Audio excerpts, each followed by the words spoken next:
My husband Marcus always said the Redwood house was a charming money pit. He'd say it with a broad, indulgent smile at one of our dinner parties.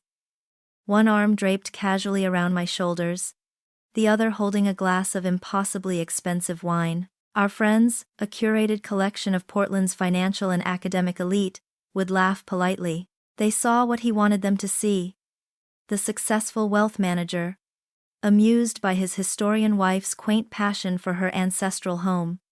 He had no idea, of course. He had no idea how much the house was truly worth, or that not a single splinter of its old-growth redwood would ever be his.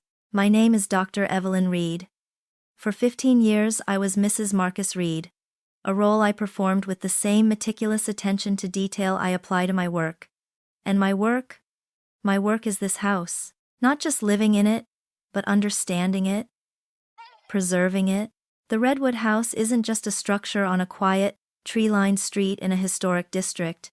It's a 4-generation-long story, and I am its current custodian. I know the groan of the third step on the grand staircase, the way the late afternoon sun ignites the stained glass window my great-grandfather installed in 1928, the faint, clean scent of lemon oil and old wood that clings to every room.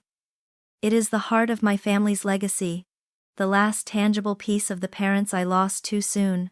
On the surface, our life was a masterpiece of composition. We were the perfect couple. He, with his sharp suits, confident laugh, and a portfolio that was the envy of his peers. Me, with my academic accolades, my published works on Pacific Northwest architecture, and a quiet grace that Marcus said was my greatest asset. We hosted parties where the conversation was as sparkling as the champagne, and the guest list was a testament to the world Marcus had built.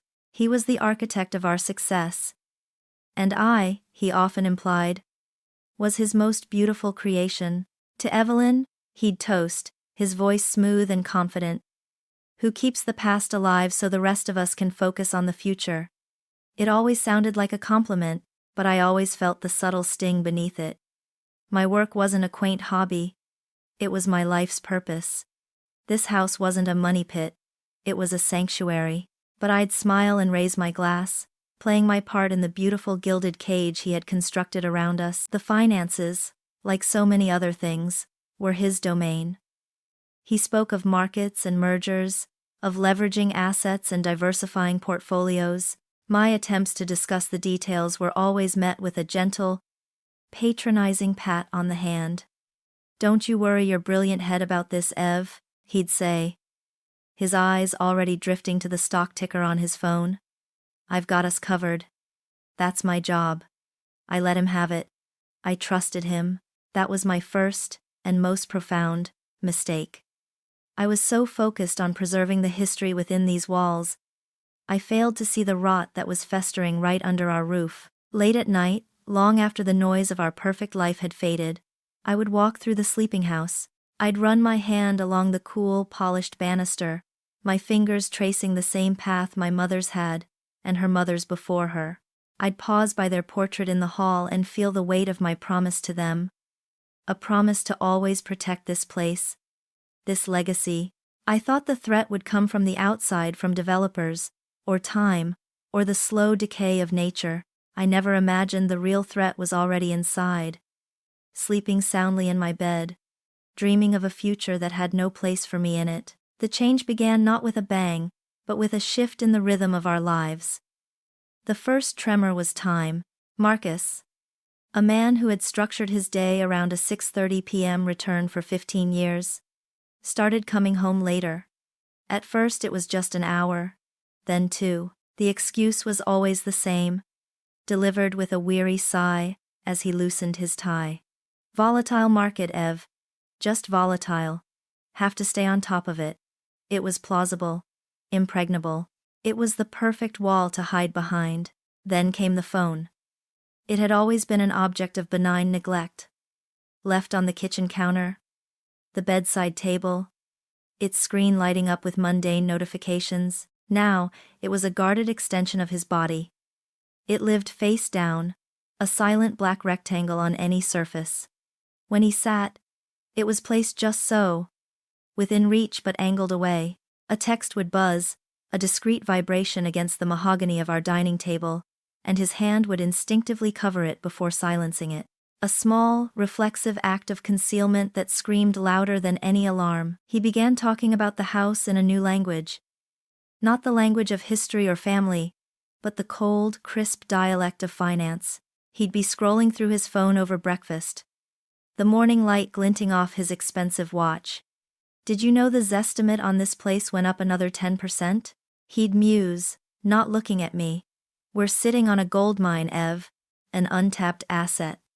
He said asset the way a butcher might say, prime cut. It was the first time he had ever referred to my home as something to be carved up and sold.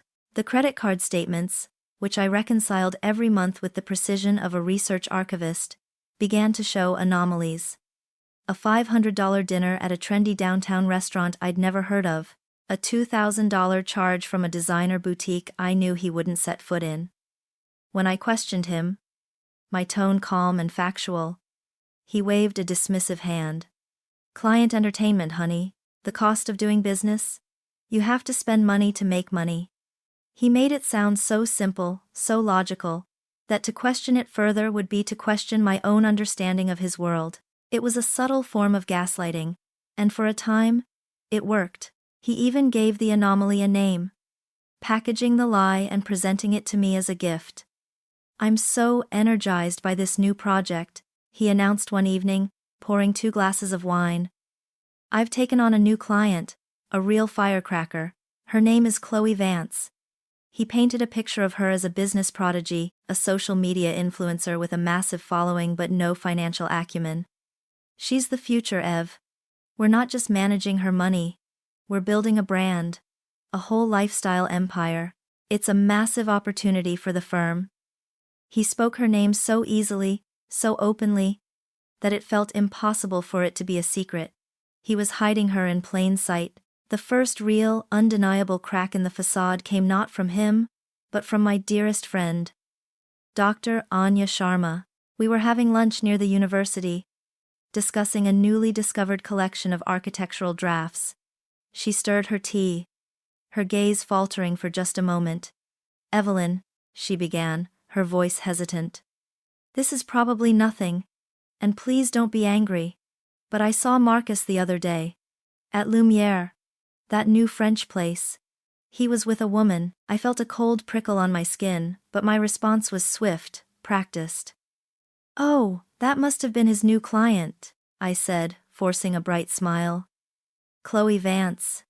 He's been spending a lot of time mentoring her. Very young, very glamorous, right?" Anya looked relieved. "Of course," I said, my voice a perfect imitation of reassurance. "Thank you for telling me though. But as I drove home, her words echoed in my mind. Lumiere was impossibly romantic, a place for quiet celebrations and whispered secrets, not business mentorships. For the first time, the pieces didn't fit. The late nights, the secret phone, the lavish spending, the beautiful young client, they were no longer separate, isolated facts. They were starting to connect, forming a constellation I didn't want to recognize. A growing dissonance settled over me, a low, persistent hum of wrongness. The silent alarms in my soul had started ringing, and no amount of trust or denial could completely drown out the sound. The breaking point arrived on a Tuesday, disguised as a moment of joyful creation. For years I had dreamed of restoring the hand-carved Douglas fir panels in the library. They were the home's masterpiece, a symphony of arts and crafts design, but time had dulled their luster. I had the schematics, the historical records, and I'd finally found a master artisan worthy of the task. All that was left was to pay the initial deposit, a significant sum I knew was waiting in our main investment account. I sat at my desk, the artisan's invoice beside me, a cup of tea growing cold, and felt a pleasant hum of anticipation. Today, I would begin to heal a piece of my home's history. I navigated to the familiar portal of our investment firm and typed in the password, a combination of my mother's birthday and the year the house was built. Access denied. Invalid credentials. I frowned. I tried again. Slowly, deliberately. The same cold, red text. Annoyance, not alarm, was my first reaction. Marcus must have changed it. He was always talking about two-factor authentication and digital security. He'd probably forgotten to tell me. I clicked the "Forgot Password" link and went through the tedious process of identity verification, waiting for the security code to arrive in my email. The new password was set. The screen refreshed, and the world tilted on its axis.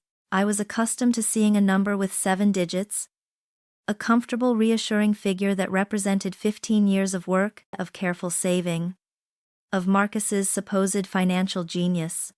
The number that now stared back at me from the screen was small, pathetic, and exquisitely cruel in its precision. I stared, my mind refusing to process it. It was a typo. A glitch in the system. It had to be. My heart began to hammer against my ribs, a frantic, trapped bird. I clicked on the transaction history, my hand shaking so badly that the mouse skittered across the pad. But there was no glitch.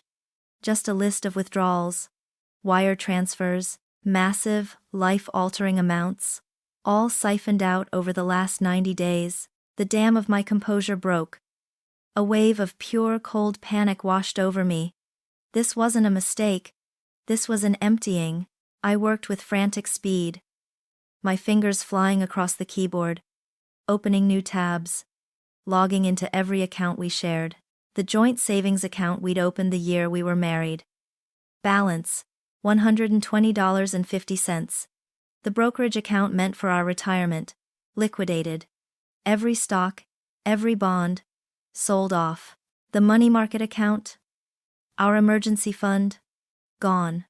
It was a digital scorched earth campaign, a systematic erasure of our financial life, executed with the cold efficiency of an assassin. My panic subsided, replaced by something colder, sharper, a historian's focus. I had to follow the trail. I went back to the main investment account, forcing myself to read the details of the wire transfers. Each one, a 6-figure sum, had gone to the same recipient, a holding company I'd never heard of. The name on the screen felt like a physical blow, sucking the air from my lungs. CV Lifestyle Ventures, LLC. CV. My mind, a trained instrument of pattern recognition, made the connection instantly. CV Chloe Vance. The firecracker client, the lifestyle empire. The lie was so gargantuan, so utterly depraved, it was almost brilliant.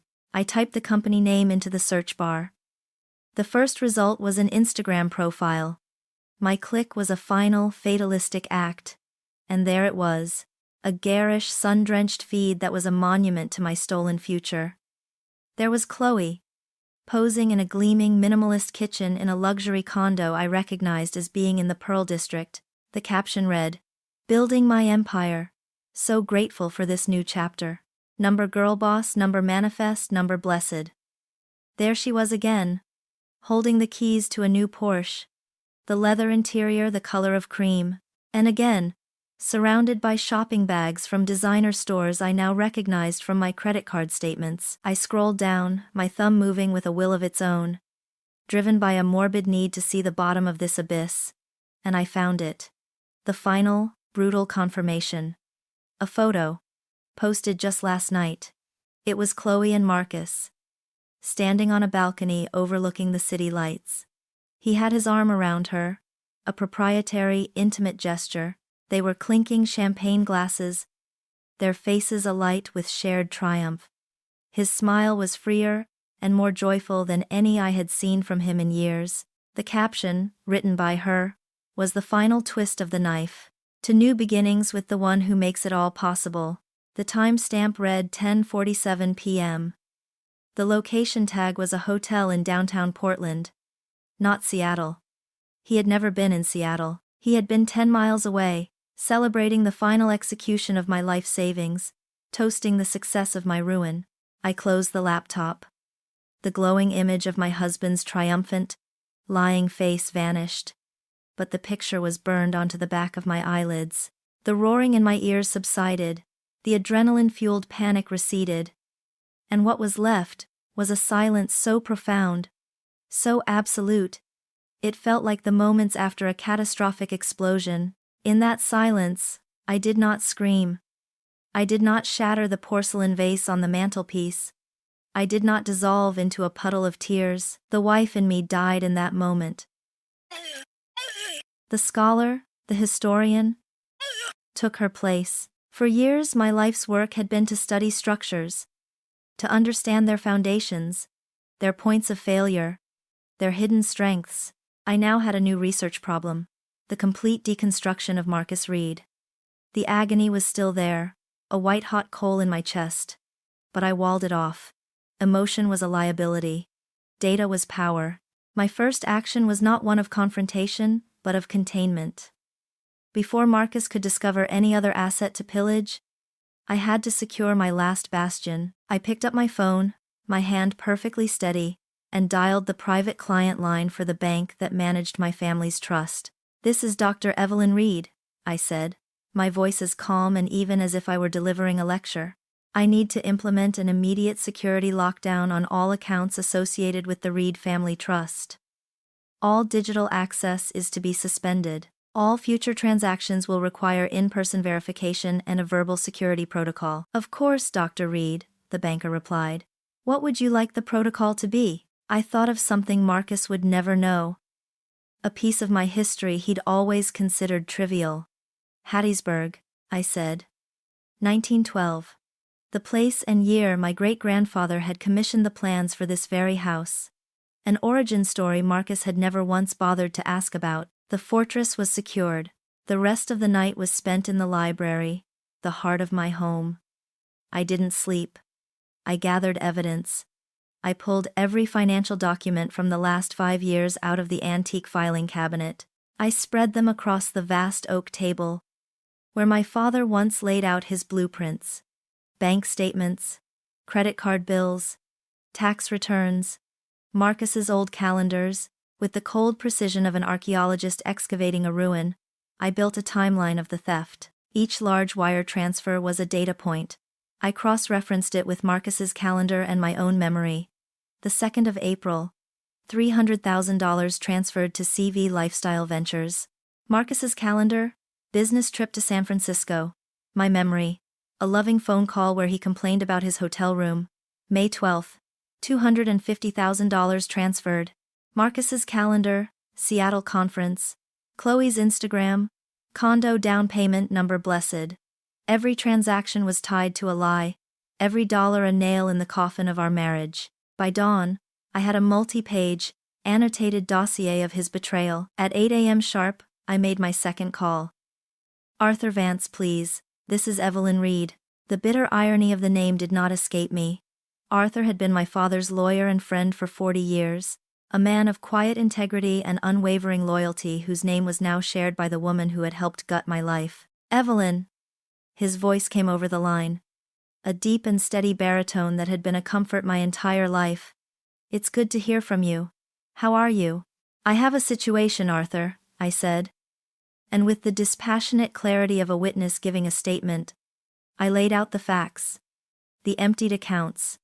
The shell company, the name Chloe Vance. The Instagram account? I presented my findings without a single tremor in my voice. He listened without interruption.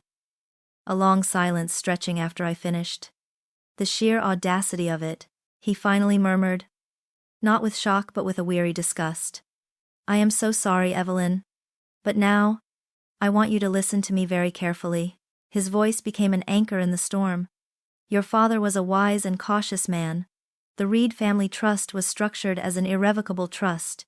You are the sole beneficiary. Marcus has no access, no claim, no legal standing whatsoever. It is untouchable." He paused.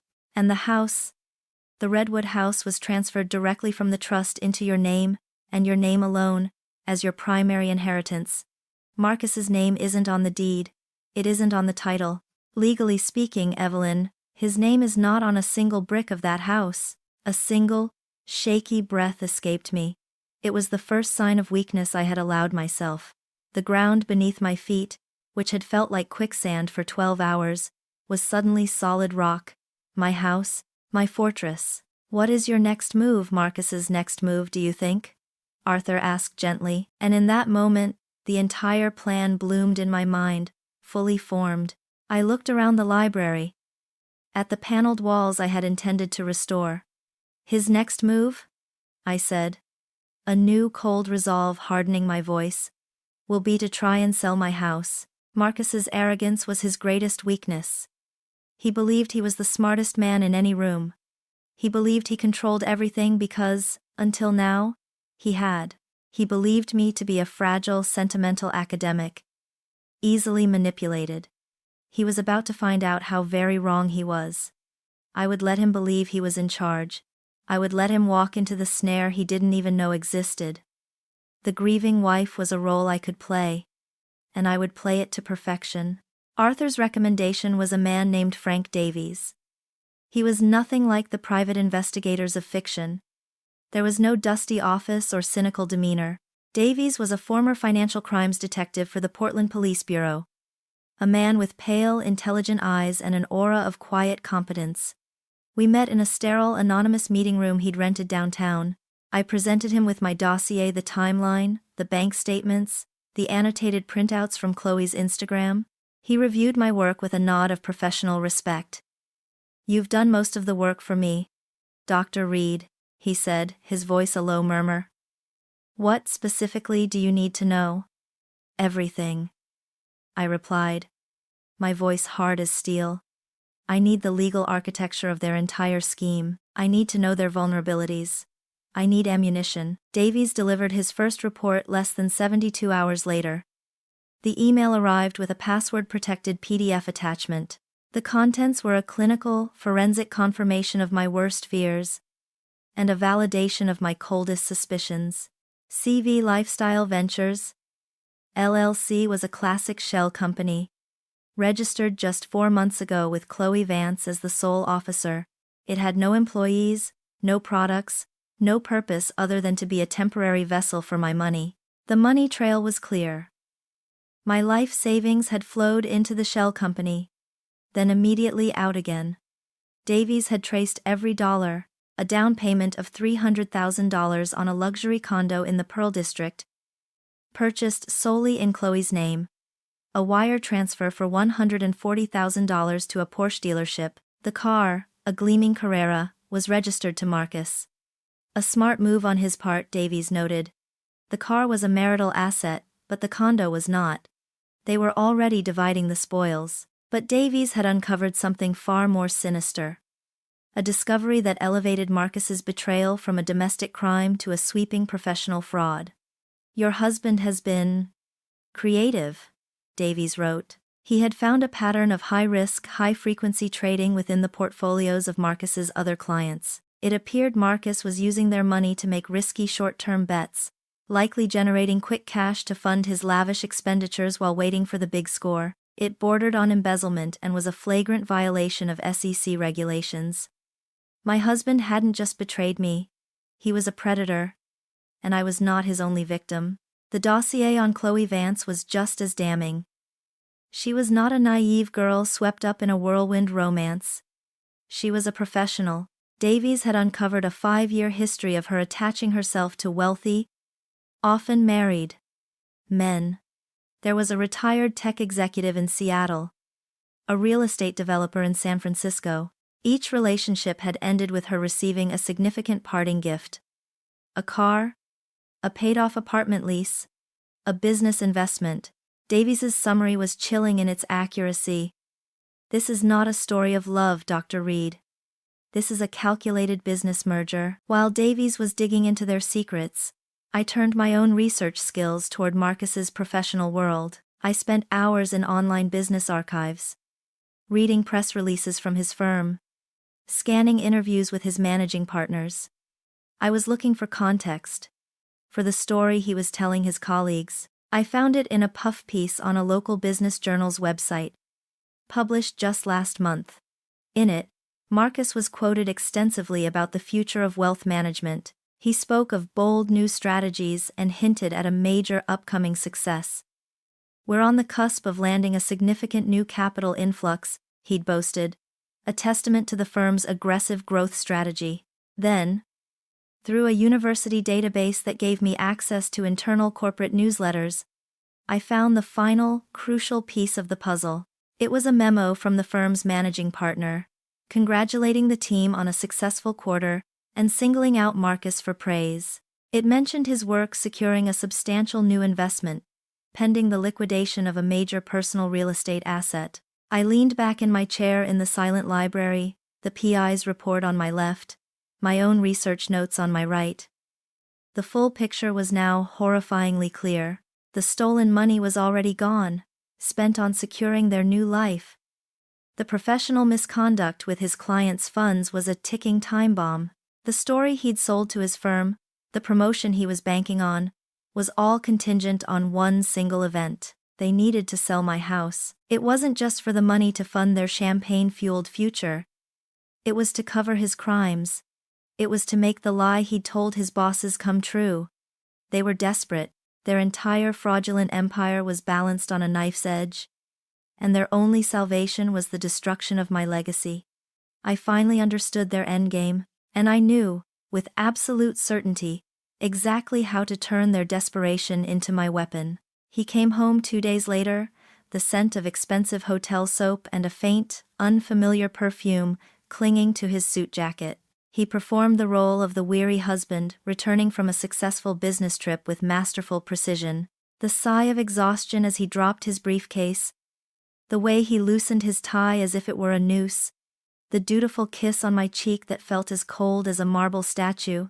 He had no idea he was walking onto a stage I had already set. He had no idea the audience of one before him now knew the entire script. "Long trip," he said, running a hand through his perfectly styled hair. "But worth it. I think I've landed something big, Ev. Something that could change everything for us." I played my part. "Oh, Marcus, that's wonderful. But you look exhausted.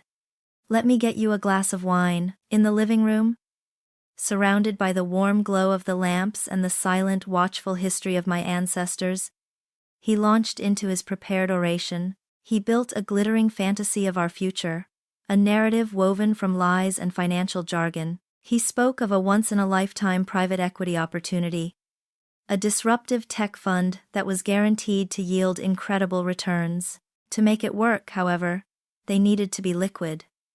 They needed to be bold. He let the words hang in the air, took a sip of his wine, and then turned to me, his face a mask of earnest sincerity. "Ev, it's time," he said, his voice low and persuasive. "The market is peaking. Our timing couldn't be more perfect. We need to sell the Redwood house." I held his gaze, allowing my own to fill with the shock and hurt he fully expected to see. Inside, a cold, clean fire of vindication was burning. He continued, his words smooth and practiced. "Think about it. We can buy a stunning modern penthouse in the Pearl District. All glass and steel. No more worrying about 70-year-old plumbing or drafty windows. We can travel, really live a little. This old place, as much as we love it, it's holding us back." It was a performance worthy of an award. I knew, of course, that the penthouse he was describing was already purchased, the one Chloe was flaunting on her Instagram feed. He wasn't selling me a dream. He was trying to make me finance the reality he'd already built with another woman. I let a tear trace a path down my cheek. I stood up and walked to the fireplace, running my hand over the cool, familiar oak of the mantelpiece. "But Marcus," I whispered, my voice thick with manufactured emotion, "this house it's my family. It's all I have left of them." He was on his feet instantly, moving behind me, placing his hands on my shoulders. It took every ounce of my self-control not to flinch. He mistook my silence for weakness, my sentimentality for acquiescence. He became patronizing, his tone shifting to that of a patient adult, explaining the world to a child. "Honey, I know," he soothed, his breath warm against my ear, "but it's just bricks and mortar. We can't let our past hold our future hostage. We're talking about securing our retirement, about living the life we've always deserved. Your parents would want you to be happy, to be secure. Not tied to a museum." Bricks and mortar. The phrase echoed in the silent space between us. He saw my legacy, my history, my fortress, as a simple commodity to be liquidated. His condescension didn't wound me. It fueled me. It was the final confirmation that I was doing the right thing. He deserved no mercy. I turned to face him, my expression a carefully crafted portrait of a woman torn, a wife struggling to reconcile her heart with her husband's logic. I let him see the conflict in my eyes, let him believe he was winning the argument through sheer force of his superior reasoning. This was the hook. He needed to believe he was reeling me in himself. It's so much to think about, I stammered, looking at the floor.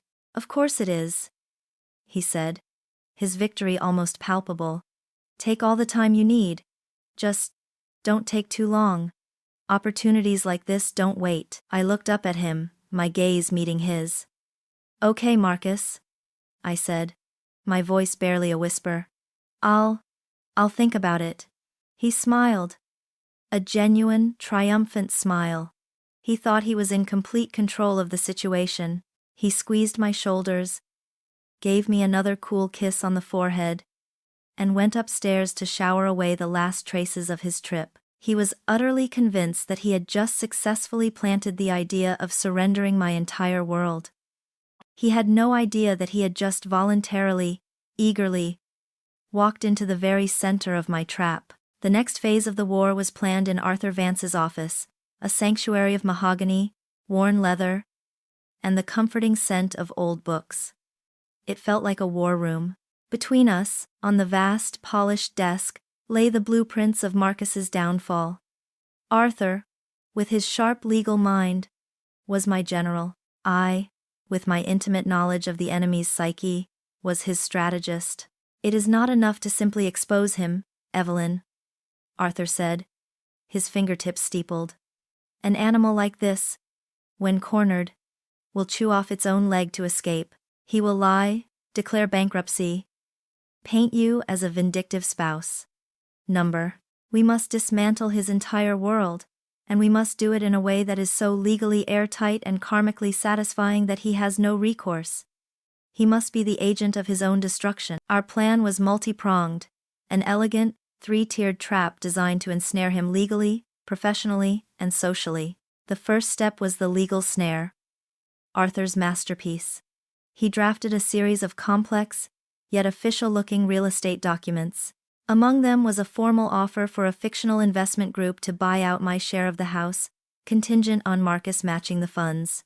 To do that, Arthur explained, a grim smile touching his lips, he will have to produce a full, audited statement of his own assets. Assets we know he does not have. He will be forced to lie, to forge documents, to commit fraud on paper. We will give him every opportunity to hang himself with legally binding rope. The second step, the professional trap, was my own design. That evening, in the quiet of my study, I created a new persona. I purchased a secure email address under the name Anastasia Volkov, a reclusive heiress to a European mining fortune, now seeking to relocate her considerable assets to the United States. I crafted an email to the managing partner of Marcus's firm, a man I knew to be driven by prestige and greed. The email was a work of art, praising Marcus's dynamic reputation on the international stage, and expressing a keen interest in moving a substantial 8-figure portfolio under his exclusive management. I knew it would be irresistible bait. It would inflate Marcus's ego to dangerous levels and, more importantly, it would place him directly under the firm's microscope. His bosses would be watching, anticipating a colossal win, making his eventual implosion all the more spectacular. The third front was social. I began to carefully weave a new narrative among our friends. I didn't need to lie, merely to reframe the truth through a lens of wifely concern. Over coffee with Anya Sharma, I sighed and confessed that I was worried about Marcus. He's just become so aggressive lately, I said, letting a note of anxiety creep into my voice. He's talking about these incredibly high-risk investment strategies. It's not like him. It honestly frightens me a little. I planted these seeds of doubt gently, watering them with feigned vulnerability. When the truth finally came out, No one would see me as a fool or a victim. They would remember my concerns and see a woman who had been trying to protect her husband from himself. For 2 weeks, I played the part of the hesitant, tormented wife. I was withdrawn at dinner. I left brochures for smaller, historic homes on the coffee table. I let Marcus see me staring wistfully at old family photos. I was pushing him to the edge of his patience, making him desperate for my surrender. The moment finally came on a Sunday evening. He was pacing in the living room, agitated. I approached him, my shoulders slumped in defeat. "Marcus," I began, my voice quiet and resigned. "You're right. I've been selfish, letting sentimentality cloud my judgment. Our future is more important than this house." A wave of triumphant relief washed over his face, so potent it was almost visible. He barely managed to conceal it. "Ev, I knew you'd see it. This is the right move for us. But," I said, holding up a hand, "if we are going to do this, I have some conditions. It's the only way I can get through it." He was instantly agreeable. "Anything. Whatever you need. I need to feel like I have some small part in this. My parents, they always used a real estate agent named Sarah Jenkins. She understands historic properties, and for the paperwork, they always insisted on using the Portland Heritage Title Company. It would make me feel better, like I'm honoring them in some small way by using people they trusted." The names were, of course, provided by Arthur. Sarah Jenkins was a shrewd agent who owed Arthur a significant favor, and the president of Portland Heritage Title was an old law school classmate of his. Both were now loyal soldiers in my quiet war. Marcus's smile was wide and patronizing. He saw my conditions not as a strategy, but as the predictable emotional demands of a sentimental woman. It was a meaningless concession to him. "Of course, honey," he said, stroking my hair. "Whatever makes you comfortable. Jenkins and Heritage Title it is." He thought he was granting a foolish wish. In reality, he had just handed me complete control over the battlefield, the weapons, and the rules of engagement. The web was woven, and the fly was buzzing eagerly toward its center. Marcus was ecstatic. The days following my agreement were marked by a nauseating display of smug triumph. He walked with a new swagger, his voice dripped with the condescending magnanimity of a king granting a pardon. He believed he had won a battle of wills, masterfully guiding his emotional, simple-minded wife toward the only logical conclusion. His arrogance, already a formidable structure, now grew to skyscraper heights, casting a long and careless shadow. The sale process began with a visit from Sarah Jenkins, the real estate agent. She was a woman in her late 50s with a warm smile and eyes that missed nothing. She played her part to perfection. She toured the house with a reverent awe that I knew was for my benefit, but directed all her financial and strategic questions to Marcus, treating him as the undisputed captain of the ship. "With the current market for legacy properties," she said, her tone conveying both deference and expertise, "and the unique provenance of this home, I believe we can list it at a price that reflects its true stature." The number she suggested was nearly 15% higher than the most generous market estimates. Marcus's chest puffed out. He was no longer just selling a house, he was presiding over a landmark transaction. While he was being flattered, my investigator, Davies, was busy documenting the private celebrations. He delivered an audio file to my secure email, captured by a discreet microphone placed in the hallway outside Chloe's new condo. That night, alone in the library, I put on my headphones and listened to the sound of my own execution being planned. Chloe's voice was sharp, laced with impatience. "I still can't believe it took her this long. What was the holdup?" Marcus laughed. A smug, ugly sound. "You have to handle these things delicately. All that sentimental nonsense about her parents, her legacy. It's pathetic, really. You just have to let her feel like she's making the choice. But it's done. Another few weeks, and we'll have the cash to wash all this away." "My cash," Chloe corrected him. "Don't forget whose name is on the company." "Our future, my dear," he purred. And the first thing we're doing with our future is buying you that diamond bracelet from Tiffany's. The one that looks like frozen stars. You've earned it. I saved the file, labeling it motivation. Each venomous word was another log on the fire of my cold, burning resolve. Fueled by the promise of Anastasia Volkov's 8-figure portfolio, Marcus was a conquering hero at his firm. He scheduled a meeting with his managing partner, a man named Abernathy. As Davies later confirmed through a source inside the company, Marcus was at his most charismatic and boastful. He connected the two threads of his fantasy into a single triumphant narrative. "The personal real estate liquidation I mentioned, Jim?" he'd said, leaning back in his chair. "We've just listed the family estate. The timing is perfect. That capital, combined with the Volkov portfolio, well, it's going to be a game changer for the firm, and for me." Abernathy, completely hooked by the bait I had laid, saw a rainmaker in his office. He promised Marcus the world, a fast track to a junior partnership, a corner office, and a year-end bonus that would be, in his words, biblical. Marcus was no longer just stealing from his wife, he was leveraging that theft into the professional coronation he'd always believed he deserved. The final piece of the trap was set at the offices of the Portland Heritage Title Company. Arthur's ally, a senior title officer named George, was a master of bureaucratic blandness. Marcus arrived, impatient and exuding an air of being far too important for such tedious paperwork. George calmly presented a thick stack of documents. "Just the standard disclosures and preliminary agreements, Mr. Reed," he said, his voice a steady monotone. He slid one particular document to the top.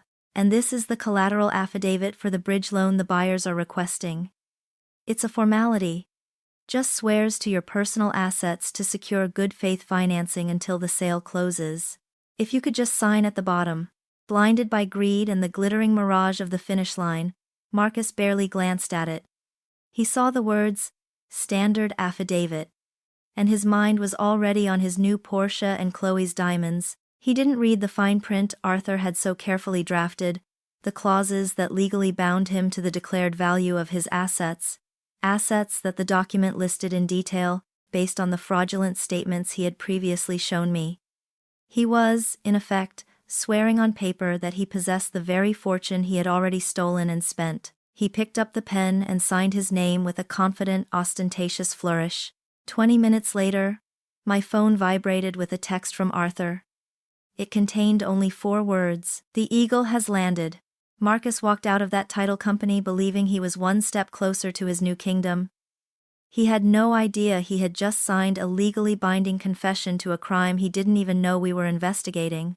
The bait was an all-cash offer, presented by Sarah Jenkins a week after the house was listed.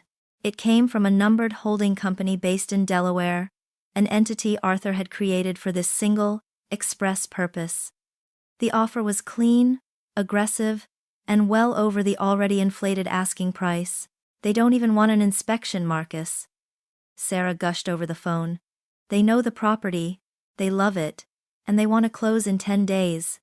This is the unicorn offer every agent dreams of." Marcus was beyond ecstatic. He was Jove on Olympus, a master of the universe whose brilliance had bent reality to his will. "Of course they do, Sarah," he said, his voice booming with self-congratulation. "Quality is always in demand." He saw it as the inevitable result of his own genius, the universe rewarding his audacity. The next step came via a crisp, professional email from George, at the title company. It was a standard request for the wire transfer of closing costs, and a good faith deposit into their secure escrow account, a significant sum of $150,000.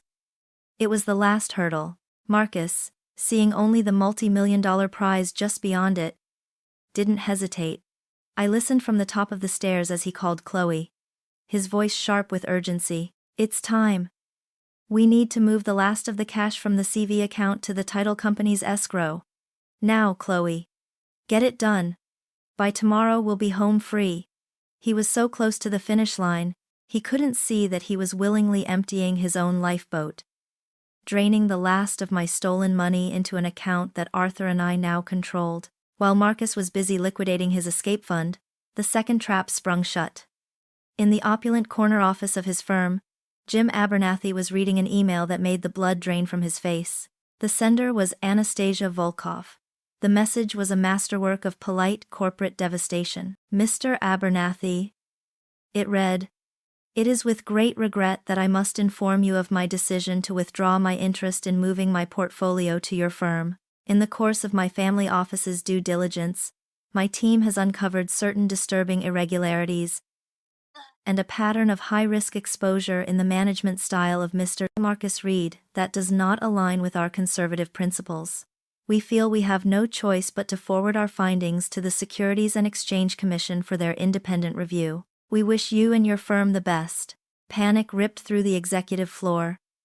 The biblical bonus Abernathy had dreamed of had vanished, replaced by the terrifying specter of a federal investigation. Marcus's professional world, the source of his entire identity, was now officially on fire. The final act was mine. It took place on a Thursday evening, the day before the scheduled closing.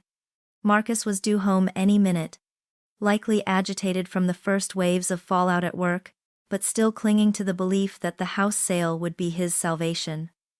I went into the kitchen, opened my laptop on the island, and navigated to my email. I clicked on a message from Arthur that had arrived that afternoon. I angled the screen just so, ensuring it would be the first thing anyone walking into the room would see.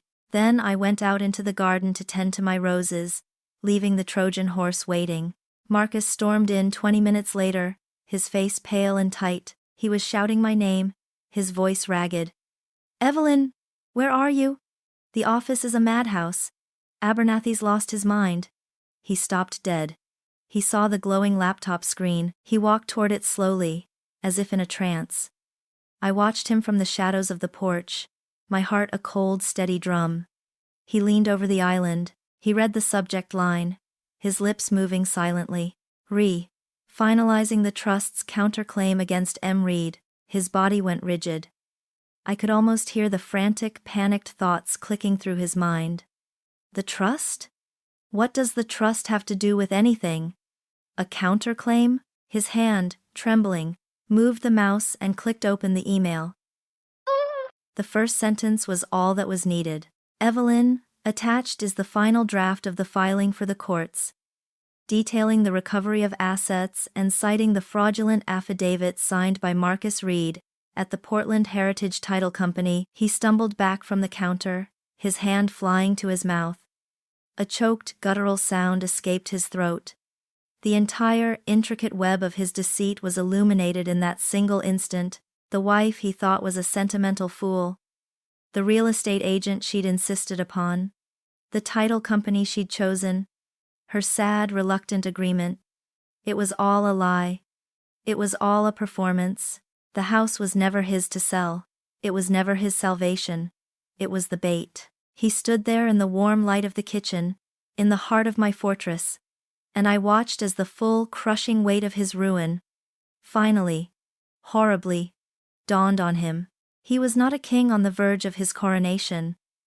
He was a fool who had been led, step by willing step, into a perfectly designed cage.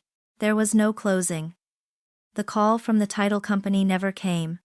Instead, a legal courier arrived at my front door with a single, slim envelope. It contained a letter, printed on Arthur Vance's heavy, cream-colored letterhead. It did not request, but required, the immediate presence of Mr. Marcus Reed at a meeting to discuss the pending dissolution of assets. Marcus, a ghost of a man since his discovery the night before, read the letter with hollow eyes. A pathetic flicker of his old arrogance sparked within him. He thought this was a negotiation. He thought he could still talk his way out of the inferno. He walked into Arthur's office expecting a bitter, emotional showdown with his wife. He was prepared to lie, to bargain, to manipulate. He was not prepared for a tribunal. The conference room was vast and silent. I sat at the head of the long, polished mahogany table. I was not dressed for a fight, but for a funeral, a simple, severe black dress. To my right sat Arthur, the embodiment of the law.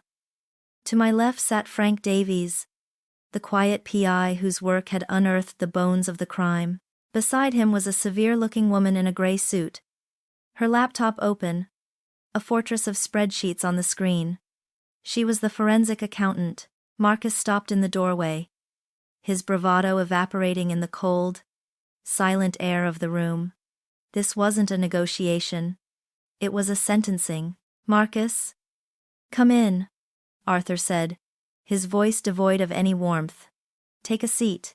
As Marcus numbly moved toward the empty chair opposite me, Arthur added, as if it were an afterthought, "Miss Vance is waiting in the reception area.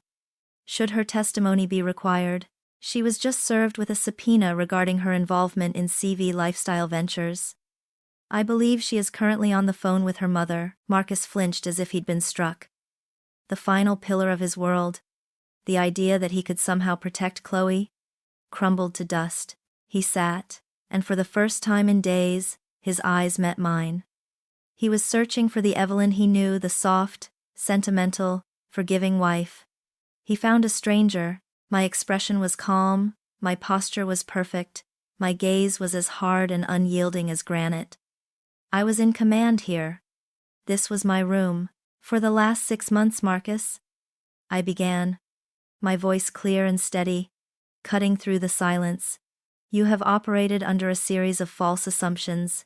You assumed I was weak. You assumed I was ignorant. You assumed my world was yours for the taking. Today, we are going to deal only in facts." I reached for the first file in the neat stack before me. "Fact," I said, sliding a sheaf of bank statements across the gleaming table. They fanned out before him, a paper trail of his greed. "Over a period of 92 days, you systematically transferred $1,247,000 from our joint accounts into a shell corporation." I reached for the next file. Fact. I laid down a series of glossy 8x10 photographs, the work of Mr. Davies. Marcus with Chloe in the new Porsche. Marcus and Chloe entering the luxury condo. Marcus and Chloe toasting their new life on the balcony.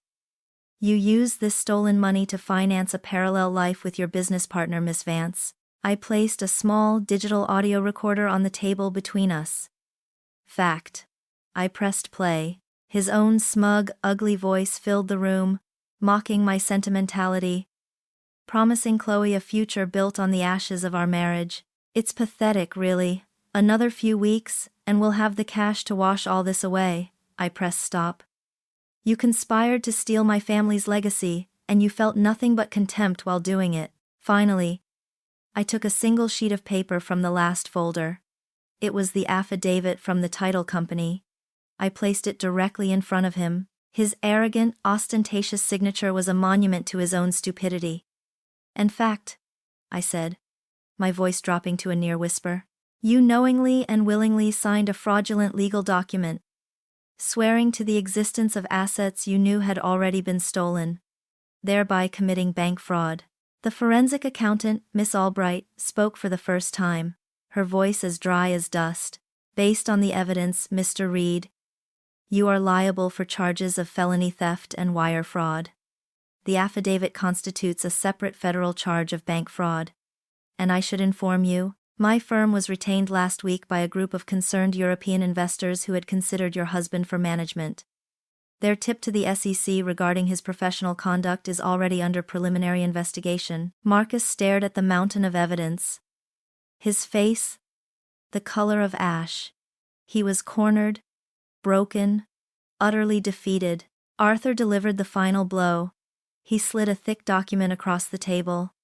"You have 2 options, Marcus," he said. "Option 1. You sign this. It is a full and binding confession. It is a divorce settlement that grants Evelyn 100% of all remaining marital assets, which are effectively none. It is a legal agreement to a repayment plan for the $1.2 million you stole, and it includes a permanent restraining order. You will walk out of here today with nothing but the clothes on your back and a lifetime of debt. But you will walk out." He paused, letting the weight of the words settle. "Option 2. You refuse to sign. At which point, I will place a call to the district attorney's office. This entire evidence package, including a recommendation for prosecution, will be on their desk within the hour. Another copy will go to the board of directors at your firm. Mr. Davies will have a word with a few friends in the press. Miss Vance will be charged as a co-conspirator and will face her own legal battle. You will be publicly humiliated, professionally destroyed, and you will almost certainly go to prison. He leaned forward. The choice is yours. A private ruin or a public execution. The silence in the room stretched, thick and suffocating. Marcus stared at the settlement papers, a death warrant for the life he knew. His eyes darted around the table, from my impassive face to Arthur's stern gaze, to the cold, factual stare of the accountant. He was searching for a crack, a loophole, a sliver of mercy. He found none. The architect of my ruin had built his own prison, and the walls were closing in. With a hand that trembled so violently he could barely hold the pen, he signed, page after page. His once confident signature was now a ragged, desperate scrawl. A confession, a surrender. When he stumbled out of the conference room, a hollowed-out shell of the man who had walked in, Chloe was waiting for him. Her face was a mask of anxiety and impatience. Marcus? What happened? What took so long? What did you agree to? She demanded, her voice a sharp, whining blade. He just shook his head, unable to speak.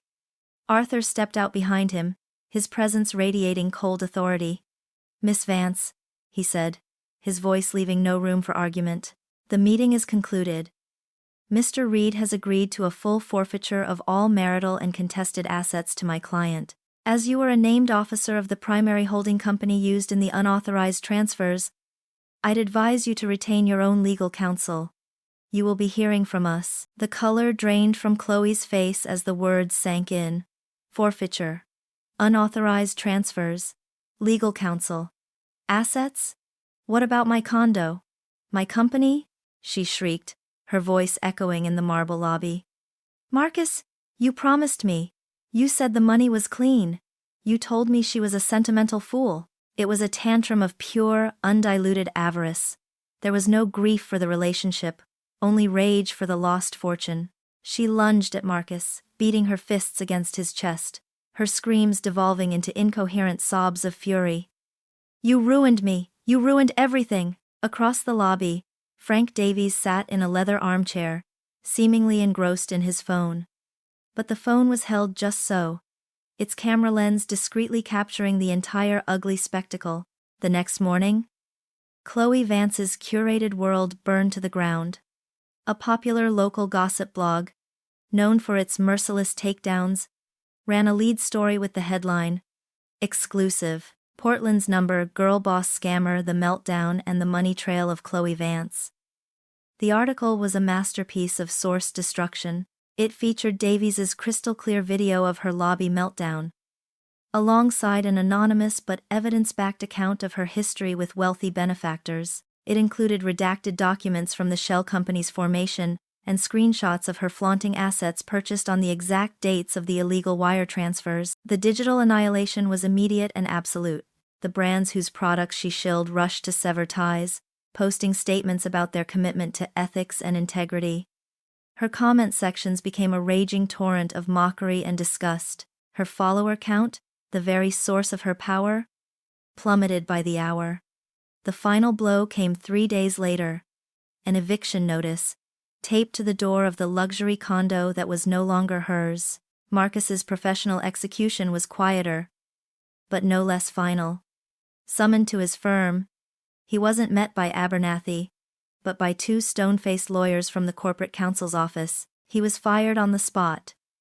His termination effective immediately. There was no severance, no negotiation. An internal investigation, now armed with the knowledge of his methods, had uncovered the full, rotten scope of his client fraud. He was escorted from the building by a security guard, carrying his life's ambitions in a single cardboard box. The disbarment proceedings began the following week.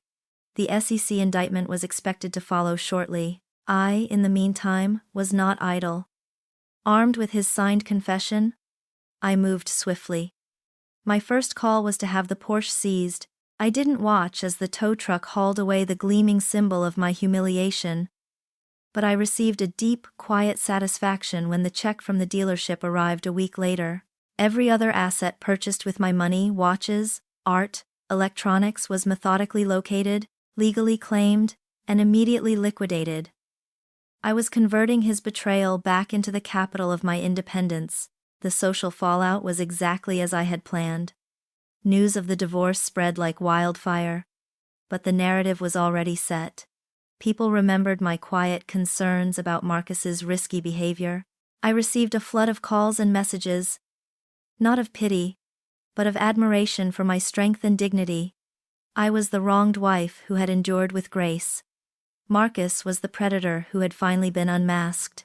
Old friends crossed the street to avoid him. Invitations to the galas and charity balls that had been his lifeblood now arrived, addressed only to Dr. Evelyn Reed. He was an exile, a pariah in the very kingdom he had worked so tirelessly to conquer. He had not only lost his fortune, he had been erased. 6 months later, sunlight streamed through the tall library windows, illuminating the newly restored Douglas fir panels. The wood glowed with a deep, warm luster, its intricate carvings brought back to life. The scent of beeswax and old paper had replaced the cold specter of betrayal. The house was calm. For the first time in years, so was I. The restoration that had been the catalyst for my world's collapse was now the symbol of its quiet, meticulous reconstruction. The money, tainted by its journey through Marcus and Chloe's greedy hands, had been cleansed. The funds recovered from the sale of the Porsche and every other stolen asset became the seed capital for a new legacy. I established the Reed Family Preservation Grant, a foundation dedicated to providing funding for the restoration of historic homes and landmarks across the Pacific Northwest. It was an act of alchemy, transforming the ugliest chapter of my life into a force for the very thing I held most dear. The money was no longer a weapon or a prize. It was a tool to honor my parents and protect the histories of others. My own story, once whispered about in pitying tones, had been rewritten. I was no longer seen as the poor, cheated wife. In the university halls, at historical society meetings, in the quiet, influential circles of Portland, I was seen as something else entirely, a shrewd and resilient woman who had weathered an unimaginable storm and emerged not just intact, but stronger. I had protected my legacy, and in doing so, had become a quiet pillar of the community. Respect had replaced pity. One afternoon, Anya came for tea. We sat in the restored library, the sunlight warming our faces. Her eyes were full of an old, lingering guilt. "I still feel terrible, Evelyn," she said softly. "I saw something was wrong, and I said nothing. I let you convince me it was all fine." I reached across the table and placed my hand on hers. "Anya, you are being a good friend," I said. And I meant it. "You were respecting my marriage and my choices. The fault was his for building the lie, and mine for living in it for so long. It was never yours." In her relieved smile, I felt a final seam of my old life being gently stitched closed. Forgiveness, I realized, was not just for others. It was a final gift to oneself. That evening, I hosted a small gathering at the Redwood House. It was not the grand, performative affair Marcus had so loved. There was no social climbing, no networking, no pretense. The guests were a small collection of my truest friends and most respected colleagues. Anya, Arthur, my fellow professors, the master artisan who had restored the library panels. The air was filled not with brittle chatter, but with warm laughter and the easy comfort of genuine connection. As the evening drew to a close, I stood and raised my glass. The small crowd quieted. Their faces turned toward me in the soft lamplight. "I'm not one for grand speeches," I began, a small smile on my lips. "As a historian, I've always believed that the most important things aren't said, but built, endured. We spend our lives studying foundations, the parts of a structure you don't see, but that hold everything up against the storms." I looked around the room, at the warm wood, the sturdy walls, and the faces of the people who formed the true foundation of my life. This past year taught me a great deal about foundations. It taught me that some are built on sand and will inevitably crumble, but others, the ones built on history, on integrity, on love, they are immovable. I raised my glass a little higher. So, this is not a toast to new beginnings, but rather to the enduring power of old roots, to the structures and the people that hold us up. To all of you, thank you. As the sound of clinking glasses and warm murmurs filled the room, I took a sip of wine and felt a profound, unshakable peace. I had not just rebuilt my life, I had restored it to its original, beautiful design. In the end, Marcus Reed's empire was built on a foundation of lies, and it collapsed under the weight of his own greed. He thought the house was just an asset, a number on a spreadsheet. He forgot that for Evelyn, it was an anchor, a history, a source of profound strength. He tried to steal her future, forgetting that her power was rooted firmly in her past. Evelyn Reed's story is a powerful reminder that the most valuable things in life are not those that can be bought or sold. True wealth lies in integrity, intelligence, and the courage to protect what is rightfully yours. She didn't just win back her money. She reclaimed her peace and solidified her legacy, proving that the best revenge is not just living well, it's building something that lasts. Thank you for listening to my channel. If this story resonated with you, be sure to like, subscribe, and share your thoughts in the comments below. Until next time, remember that the strongest fortresses are often the ones people underestimate the most.